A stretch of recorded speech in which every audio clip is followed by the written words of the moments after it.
Начальник зоны хочет, чтобы заключенные все работали во много-много-много смен, получали мало-мало-мало денег и не жаловались. То, что говорит Пригожин, что когда вас окружают, вам 2 гранаты. Я не знаю, зачем 2, даже не спрашивай. И да, они себя взрывают. Там, например, сидит один пожизненный, он сладенького захотел и убил женщину, которая несла торт. Он убил женщину и съел торт. Да, там швабру засунул в жопу, да, причем, скорее всего. Друзья, всем привет! Мой сегодняшний гость Ольга Романова, журналистка и основательница фонда «Русь сидящая», который помогает осужденным, человек, который очень хорошо знает то, что происходит на зонах. Ну и в контексте текущих событий будет интересно с ней поговорить, почему заключенные едут на войну, как изменилась жизнь на зонах после 24 февраля, а заодно узнаем, можно ли реформировать российскую систему ФСИН и поможет ли этому профсоюз Навального. Приятного просмотра и не забывайте, что на этот канал нужно подписаться. Это отдельный канал, где периодически выходят интересные интервью.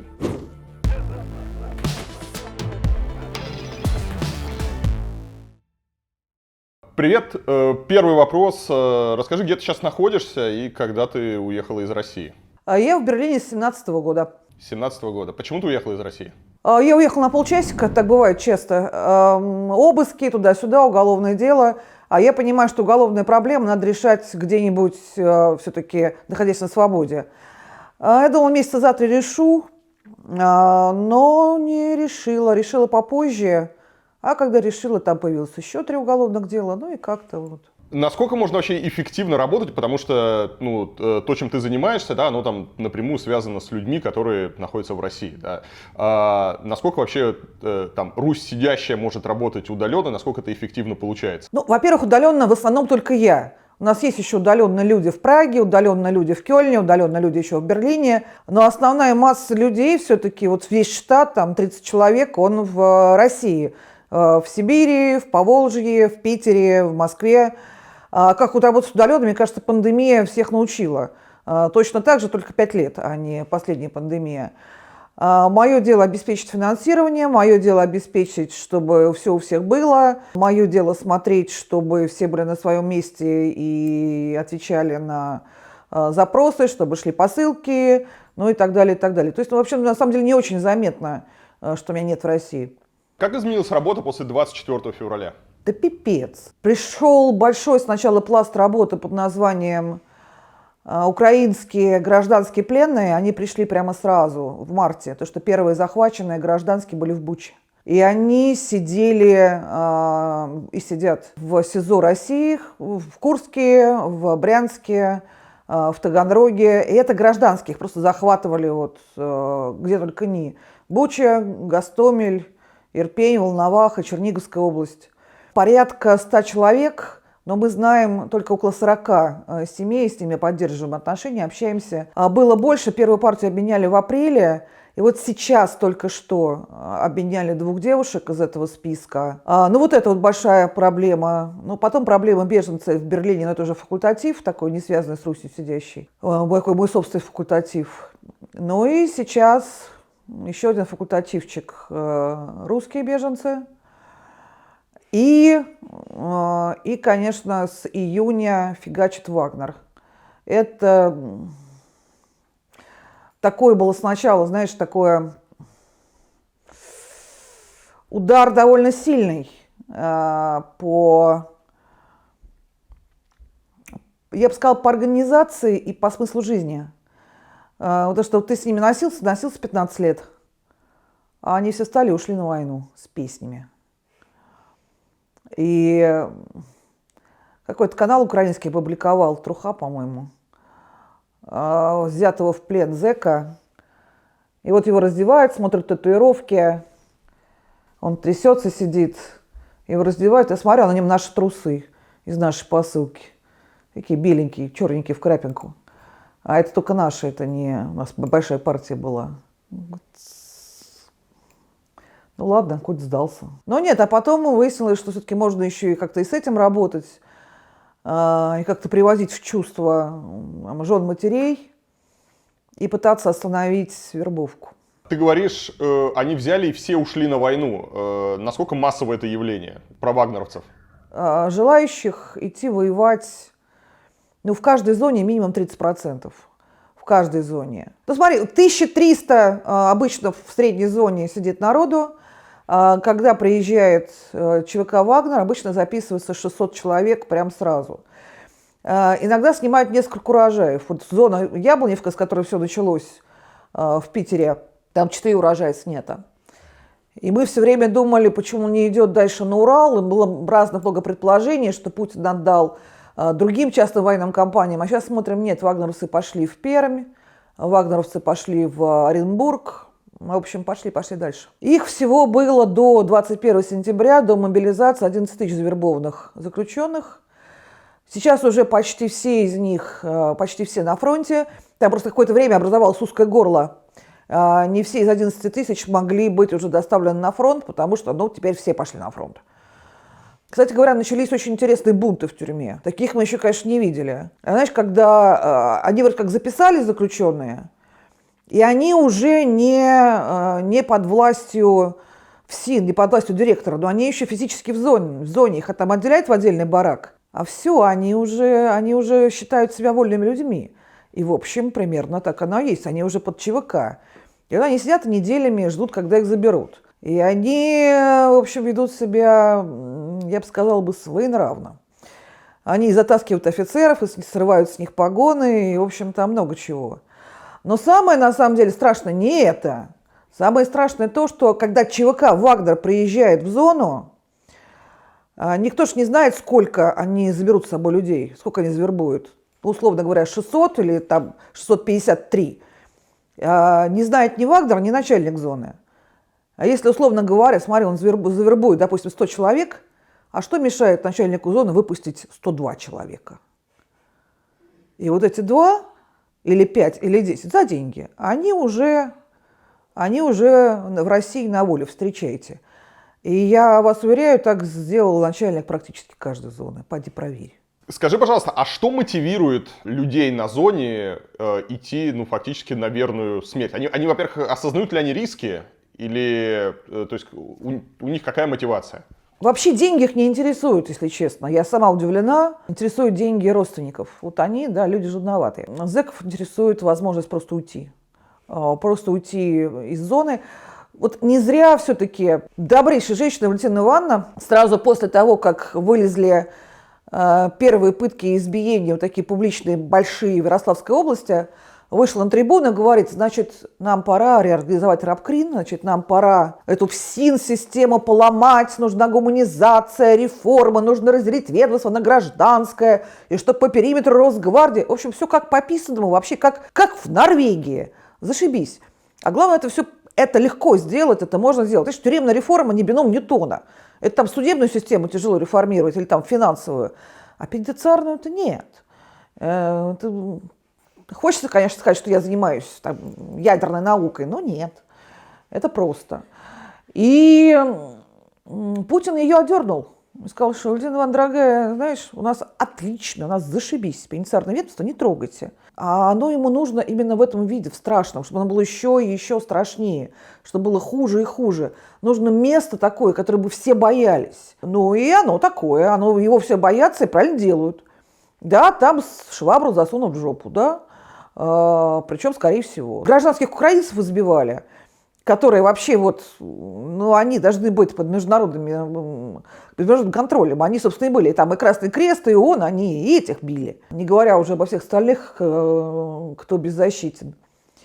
И, конечно, они уходят на войну, куда угодно, к черту, к дьяволу, в ад, лишь бы только уйти оттуда. Ну и уходит кто? Уходит, конечно, актив. То, что называется шерсть, там, они же козлы, там все такое.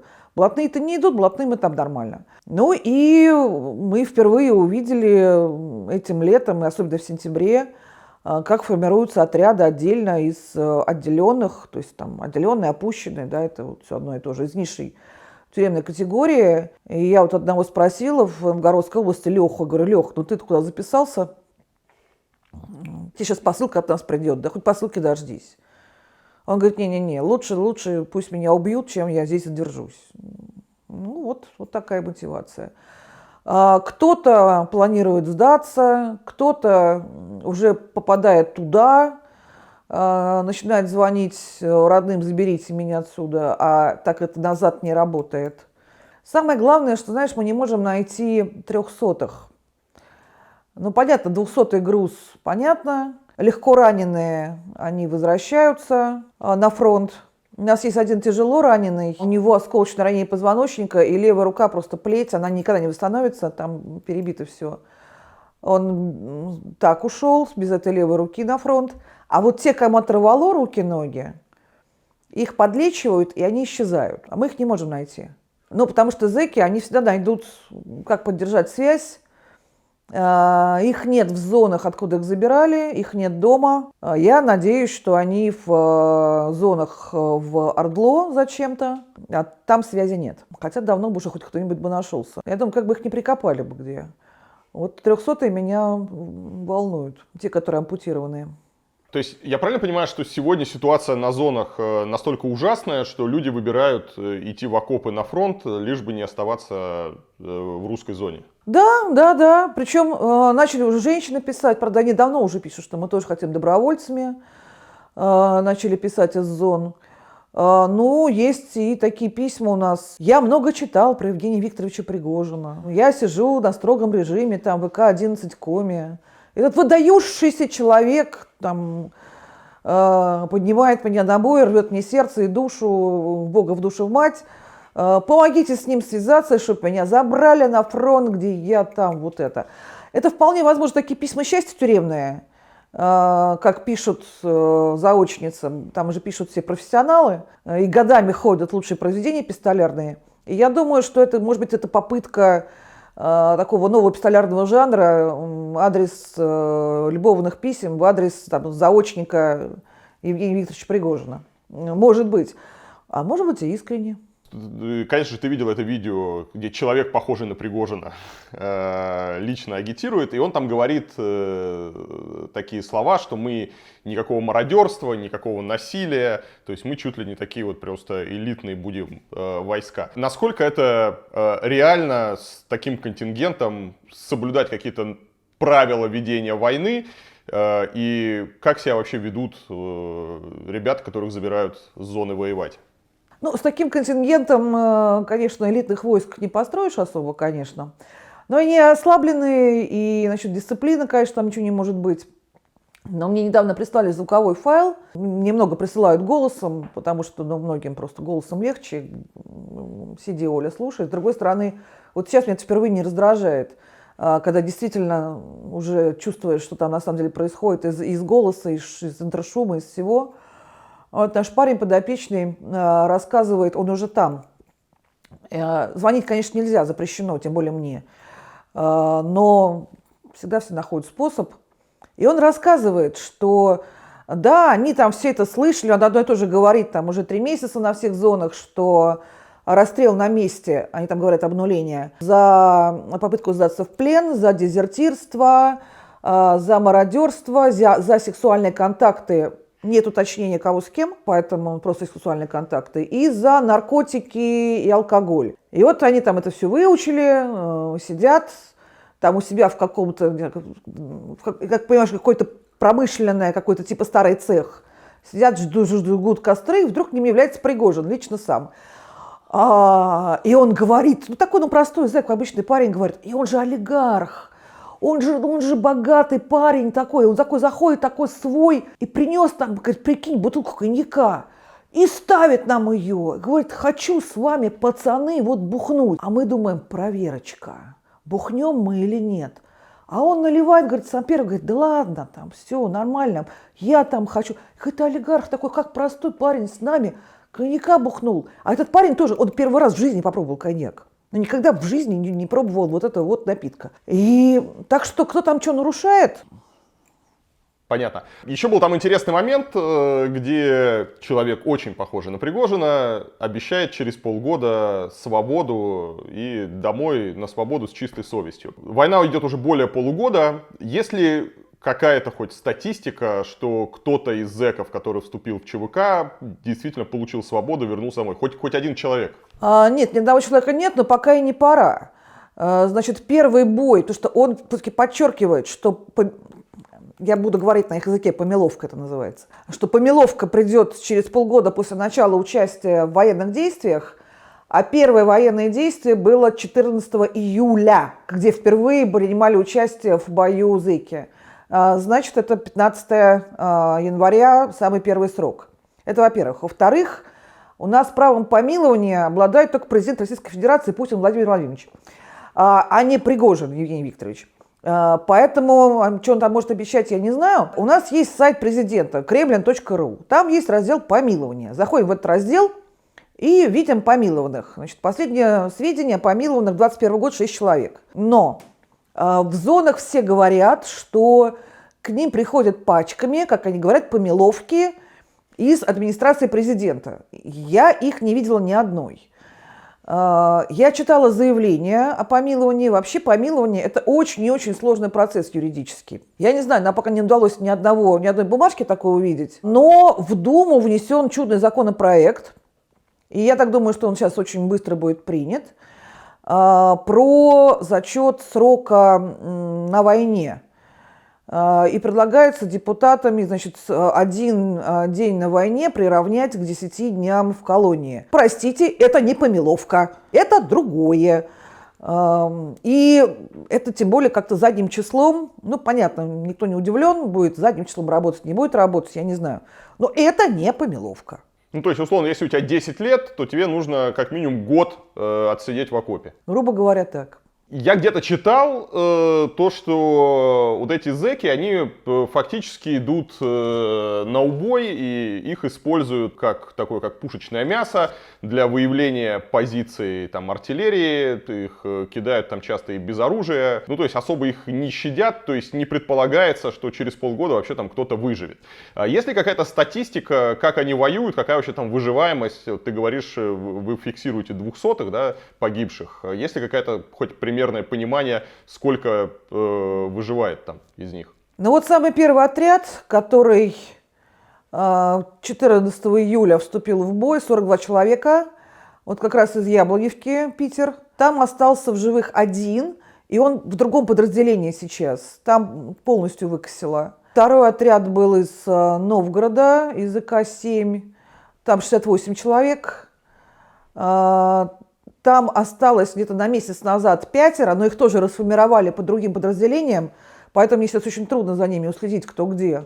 И вот один из них как раз вот безрукий, которому попал осколочный снаряд в спину. Ну, вообще выкашивается 90%. Значит, причины смерти в основном это подрыв на мине. И есть довольно много смертей. Сам подрыв, то, что говорит Пригожин, что когда вас окружают, вам 2 гранаты. Я не знаю, зачем 2, даже не спрашивай. Мне кажется, что достаточно одной, если ты хочешь себя подорвать. Второй контрольный, наверное, не очень получится. И да, они себя взрывают. Такое тоже. А вот так, чтобы огнестрельное ранение... Нет. Вот вчера в Мелехово привезли первый труп, вот, собственно, Навальновской зоны из ИК-6. Там цинковый гроб, закрытый, причина смерти осколочное ранение и почетная грамота от Луганской Народной Республики. Такая, в рамочках красивая, такая, со ленточками, со звездочками, типа героически погиб, сражается за свободу Луганской Народной Республики. Матери заткнули рот, дали 150 тысяч рублей, на этом все. Это вот насчет выплат, что 200 тысяч в месяц за воюющего, 5 миллионов за погибшего. Да, их выплачивают и по 200 тысяч в месяц, и по 5 миллионов за погибшего, но это рекламные выплаты. Это когда нам показывают по телевизору, когда об этом пишет там Пригожинская пресс-служба, как Пригожин принес букет и долго плакал на могиле героя, тогда да. Но это, прямо скажем, это действительно рекламные выплаты. В основном вот по 150, по 200 тысяч и до свидания, и заткнись. Угу. То есть большинству тех, кто там умирает, их родные, этих выплат, которые вот в этой рекламе медийной есть, они не доходят до них? Нет, они не доходят, но и плюс ко всему все-таки у большинства все-таки осужденных нет родных. Это глубоко одинокие люди. То есть, вот мы занимаемся все время под посылками передачами. Заключенный, у которого есть родственники, он обычно обзаводится семейником. А семейник это кто? Это такой же заключенный, как ты, с которым тебе более или менее комфортно общаться, там между ними, ну не знаю, там мужская дружба, да, больше ничего, да, или мужское какое-то более-менее терпение. У одного есть родственники, они посылают посылки, у второго нет родственников, и родственники делают посылку на него, потому что у него есть лимит. Нельзя брать и каждый день посылать посылки. допустим, там раз в 3 месяца 20 килограмм. И родственник тогда может сделать 2 посылки по 20 килограмм, и второе на имя там семейника. И вот они вдвоем так более или менее сидят, так устраиваются. Так вот, людей, которые получают посылки, их в разы меньше, они дефицитные очень субъекты. Таких семейников-то голых гораздо больше. Конечно, тут такое дело, когда Пригожин объявил выплаты, родственники начали находиться, естественно, как и везде. Но для того, чтобы получить эти 200 тысяч или эти 5 миллионов там обещанных в любом случае, заключенный доезжает до места, то есть он как, его сначала этапируют в Ростовскую область, там его переодевают в зеленку, такой, ну, пиксельный камуфляж, и дальше они там недели 2-10 дней как-то их там гоняют, готовят, потом они уезжают на фронт, и вот уже на фронте они пишут бумажку, кому, если что, слать деньги. Вот только там. А что они там напишут, никто не знает. И непонятно, куда эта бумажка потом денется, попадет, где ее ищи. Ну, совершенно верно, непонятно, куда она денется. И сколько раз мы спрашивали про контракты, какие-то заключают с вами контракты. Да, что-то подписывают. Но они остаются, у всех одно и то же описание, в ящике стола где-то в зоне в Ростовской области. Если кто-то все-таки вернется, получит эту амнистию, помилование, я не знаю, как это будет, ему зачтут эти дни, в общем, отвоевав там вот эти вот полгода обещанных, он вернется на свободу. Учитывая то, какой контингент туда набирают, и учитывая то, что этот контингент еще пройдет через войну, через там вот все это вот убийство, весь ужас войны, как это отразится на обществе, вот возвращение этих людей в мирную жизнь? Ну, ты же сам все рассказал сейчас, задавая этот вопрос. Если они вернутся все, да, естественно, психически ранены. Но проблема еще в том, что Пригожин же им что еще говорит? Почему еще надо идти на войну? Потому что если вы, вернувшись домой, совершите еще преступление, то можно будет опять на войну идти, и все спишется. Чего в этой истории, на самом деле, самое ужасное?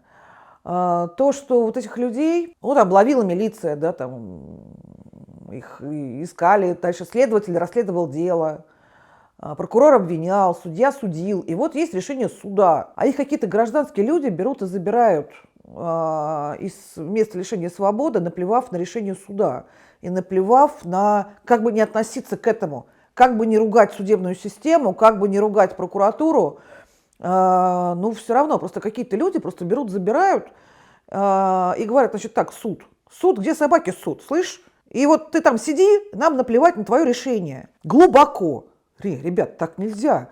Суд – это странообразующий фактор. И то, что вы сейчас делаете, вы отменяете вообще такие понятия, как преступление, наказание.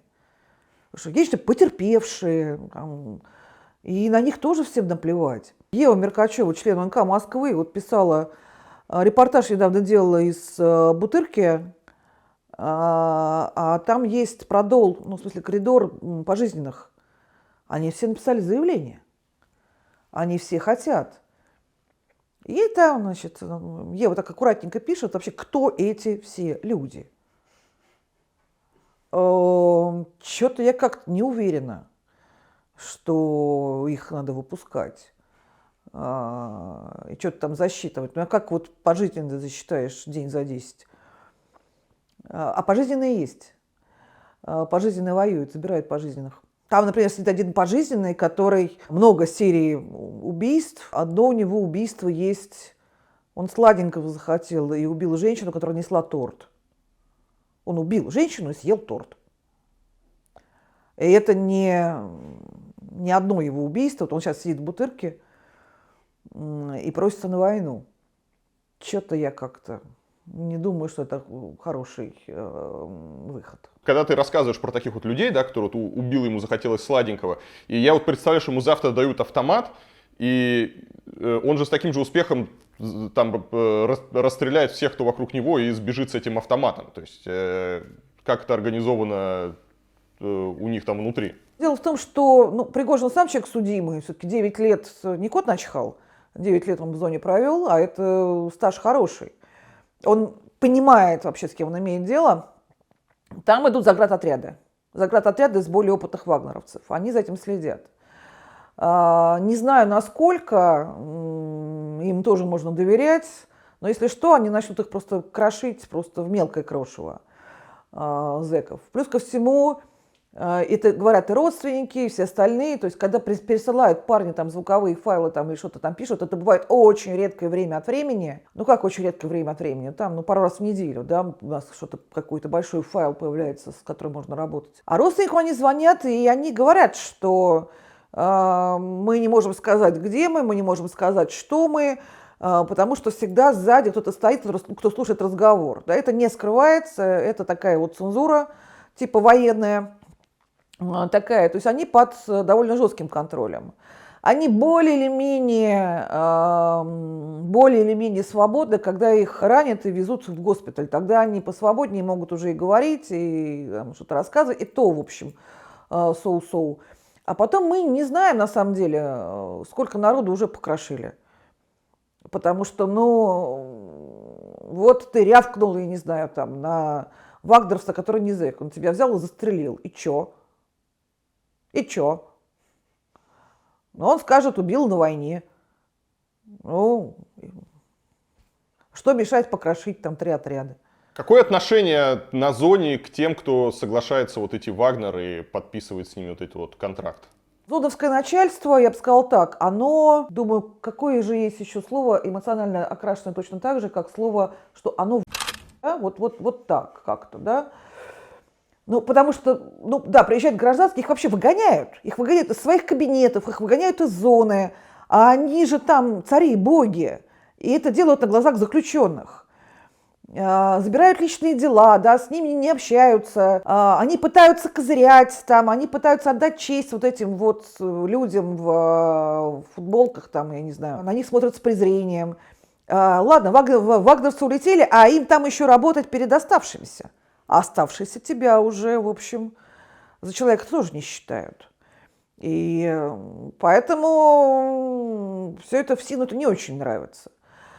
Блаткомитету это не нравится, потому что Блаткомитет уже посылал 150 тысяч маляв и прогонов на предмет «пацаны нормальные на войну не ходят». Не ходите, украинцы, там, тут такие вполне патриотические воззвания, что не надо ходить убивать украинцев.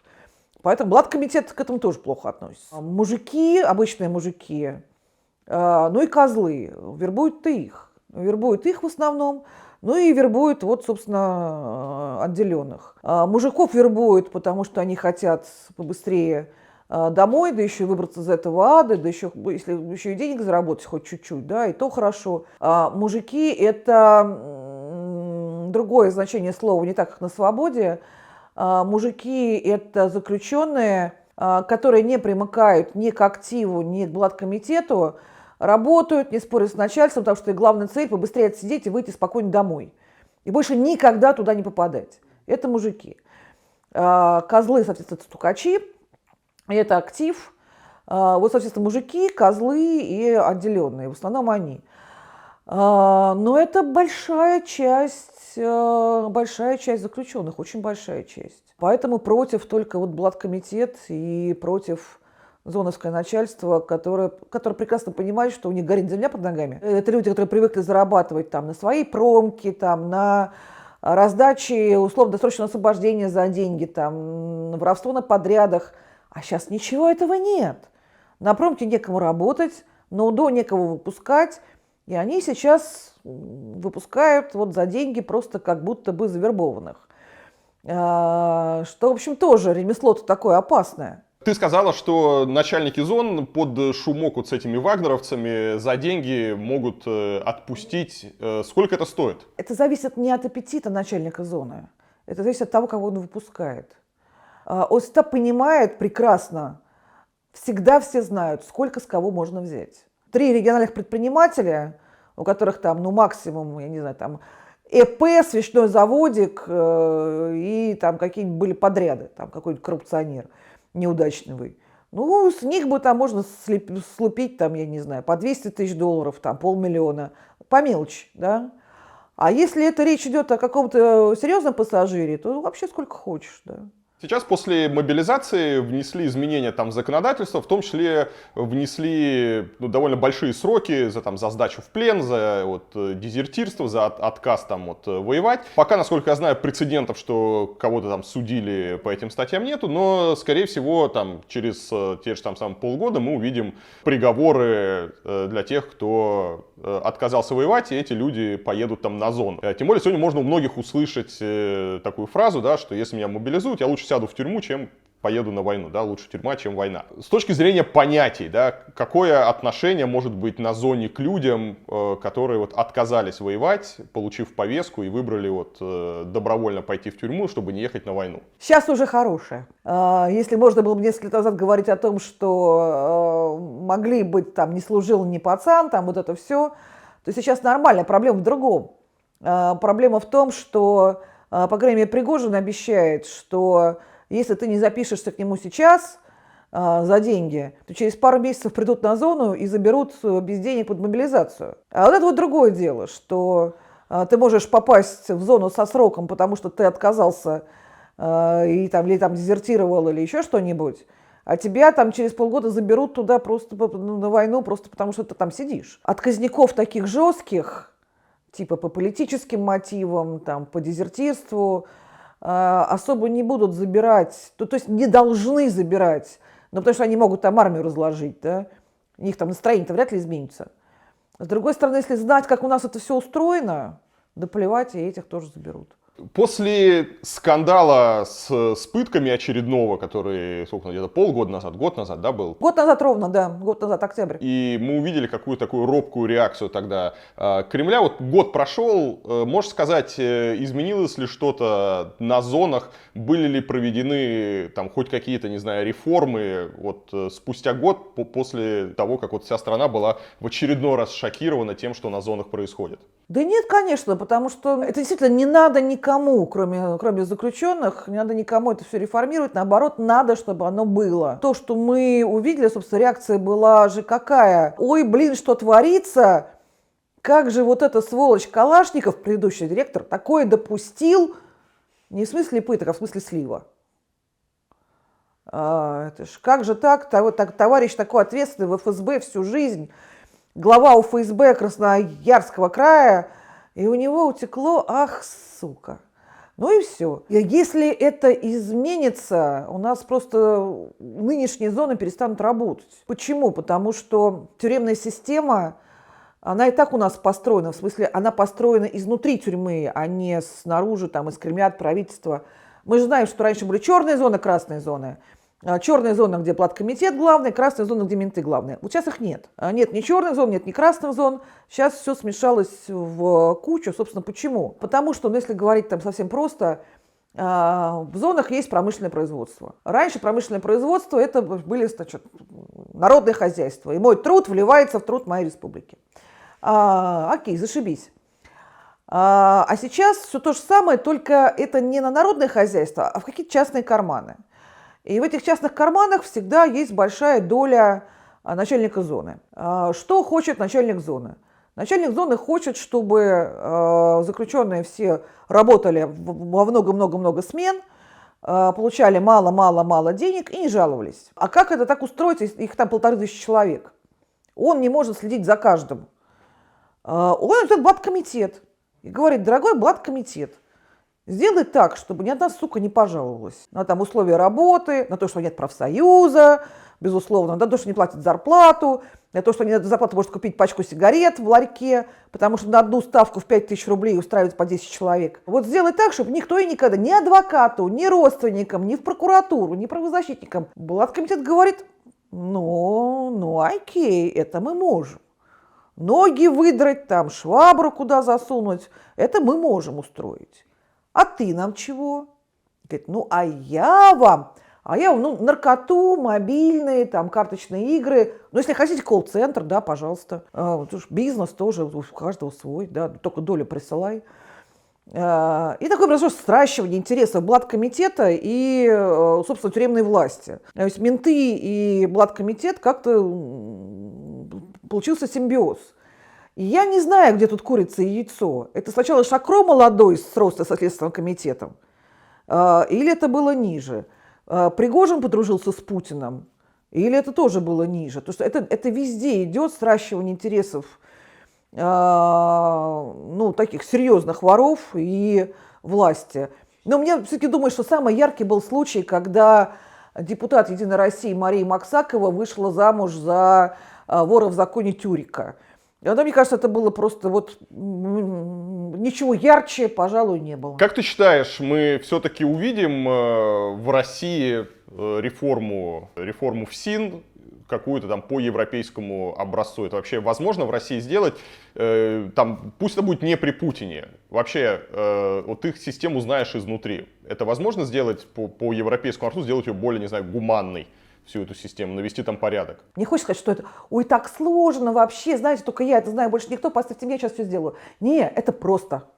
Это просто, это в принципе может сделать любая власть, любой дурак, была бы у него политическая воля. Я вот сейчас в Германии живу, и я все время изучаю, как немецкая система, ГДРовская система, она была неотличима от ГУЛАГа, только еще хуже, потому что Штази, они люди серьезные. Они как слились с западной системой, с ФРГ, вот такой вот скучной, европейской, со старой инфраструктурой, там, со своими пирогами, там, со всем этим.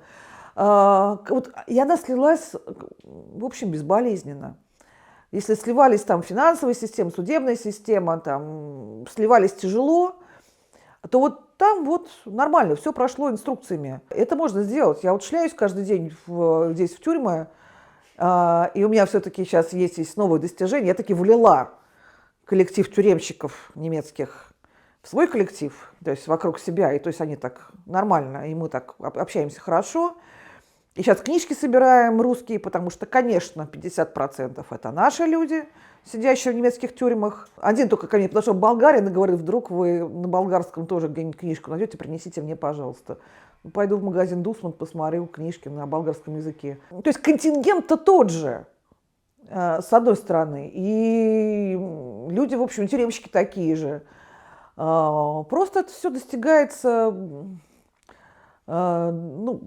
гуманности. Я не могу сказать, что они прямо гуманные, такие все сюсечные, такие все в розовых бантах. Это просто нормальная умная система. Я вот на днях тут изучала совершенно роскошная вещь, такой аппарат, очень похож на очень дорогую кофемашину, такую большую.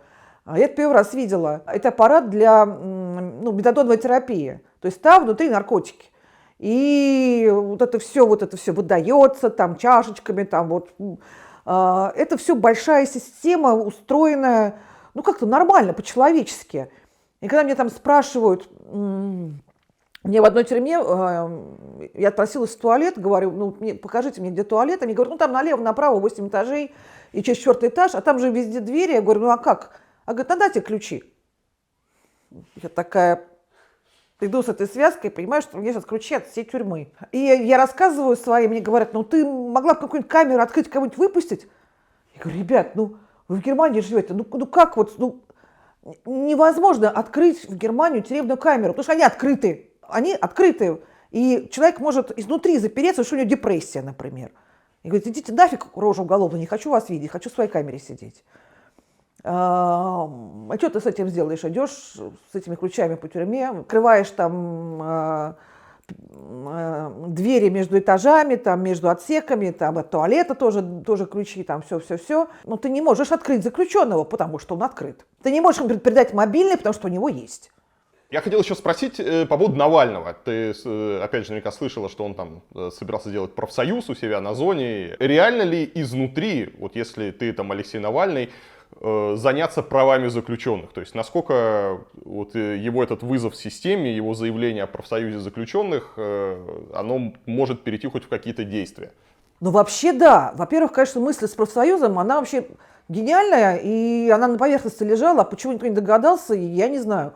Мысль шикарная, совершенно шикарная. Конечно, можно. Во-первых, он показывает, что можно изнутри еще и общаться.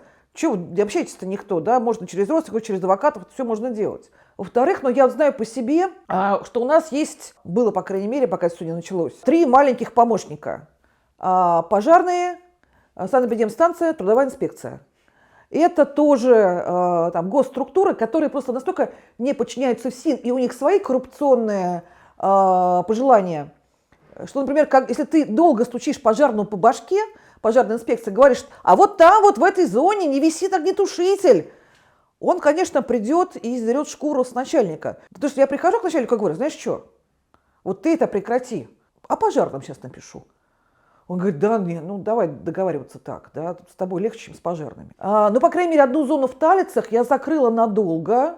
Если я не ошибаюсь, не открыли до сих пор. Я жаловалась в санэпидемстанцию на качество воды. Ну, вода везде плохая, да, но у меня там был жесткий конфликт с начальником, и они просто не... Это не потому, что я такая сильная, вообще офигеть, бойтесь меня, да, санэпидемстанция сильная. Они захотели столько денег, сколько не было, там уже был свой конфликт, да. Поэтому, ну, можно, конечно. Трудовая инспекция, они же сидят там, груши околачивают. А тут, пожалуйста, пишите в трудовую инспекцию, что вам кажется, что вот на этой зоне, там вот на огурцах в совхозе 40 градусов работают люди без выходных, кажется, недобровольно. Они, может, и не будут защищать ваши права, они будут своими делами заниматься. Ну, заодно ваши права защитят. Слушай, ну все, у меня все вопросы. Большое спасибо за уделенное время. Приезжайте к нам в тюрьму Германии. Все, договорились. Пока-пока. Все, пока.